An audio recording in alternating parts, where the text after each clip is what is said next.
What's going on, ladies and gentlemen? It's your boy Mozhawk here, and I want to do an update video of just all of the new mods that my bike has gotten since everybody has seen her.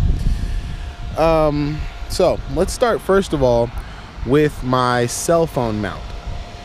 Custom cell phone mount, and y'all will never guess how I did it.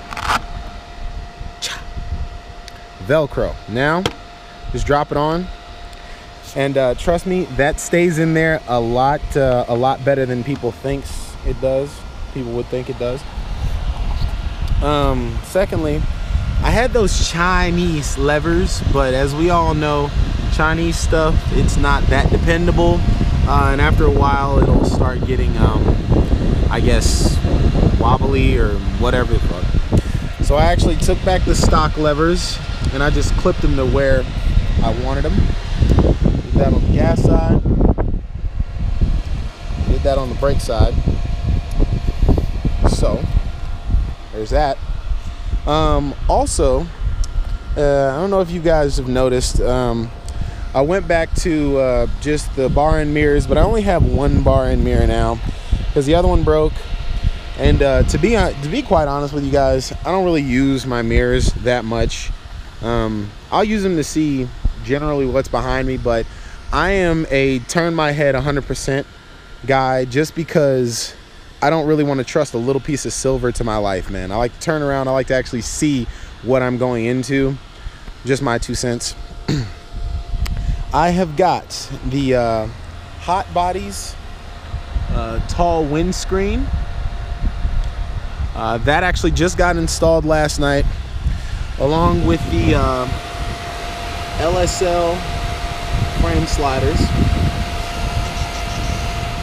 And I actually just noticed, I think I put the wrong flame slide. Yes, I did.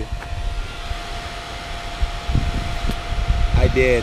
These are actually LSL frame sliders. But funny story, as you guys all know, I am from Virginia. Same place Yummy R6 is from, the 757 area code of Hampton Roads. So although that's a mistake, that shit ain't getting changed. 757 all day, baby. Okay, what else do I have? I have the M4 GP exhaust, and my bike also has an outlet, power outlet. I'm actually gonna hide this wire. I've got a way to do it. I've just gotta go back to the house and kind of think it up. But anyway, I've got a power outlet ran, so I can charge my cell phone, whatever. Dude, I would go to Amazon and grab that. I think it was like 10 bucks, $10.95, and I actually secured it with some 3M double-sided tape. So that's really good. The 2 LED blinkers I got from AutoZone. Don't know if I mentioned that. Same way I did the last ones, just put them in different spots this time. That's the way it's gonna stay.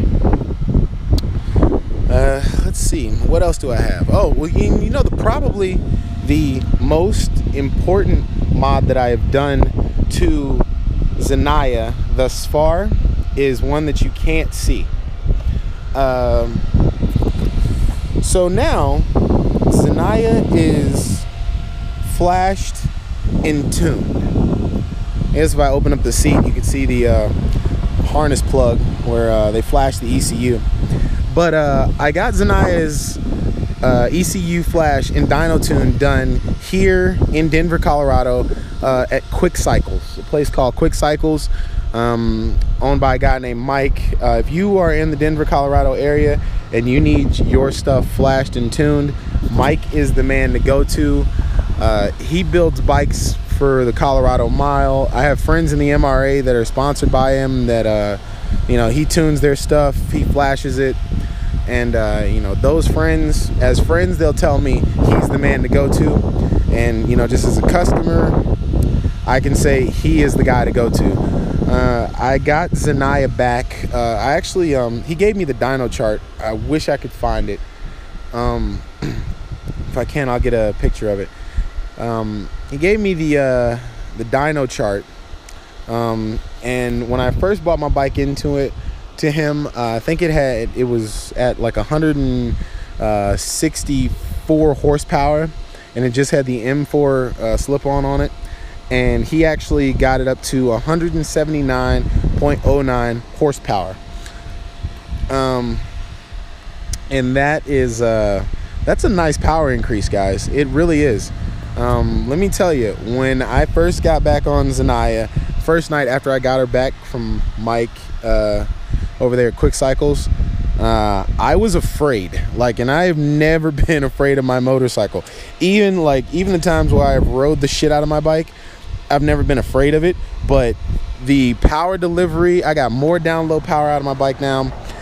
Just fucking the sheer amount of what the fuck ever he did to it, the increase in horsepower, I was scared. Like, I actually had to reevaluate you know, what I was doing and just my throttle control.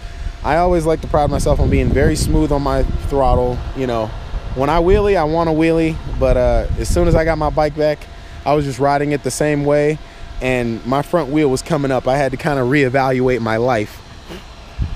Yeah, bugs. Had to kind of reevaluate my life because there was a lot more there than I had.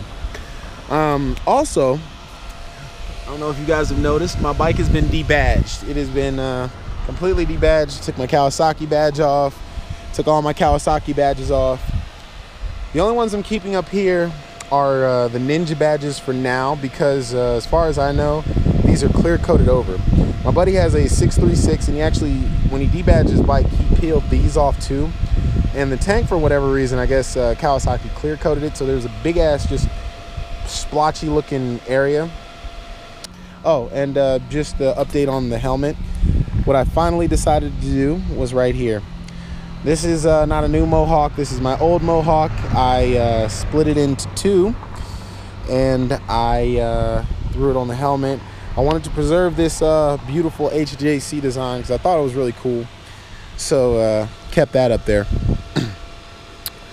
So yeah, that is pretty much all that has been done to my bike so far.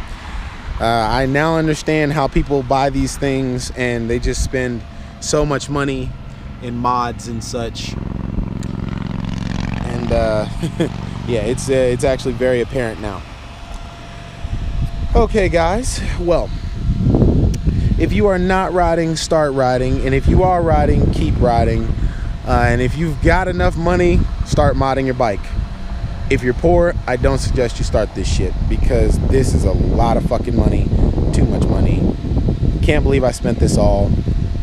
I'll put the links of all the stuff in the description. Peace.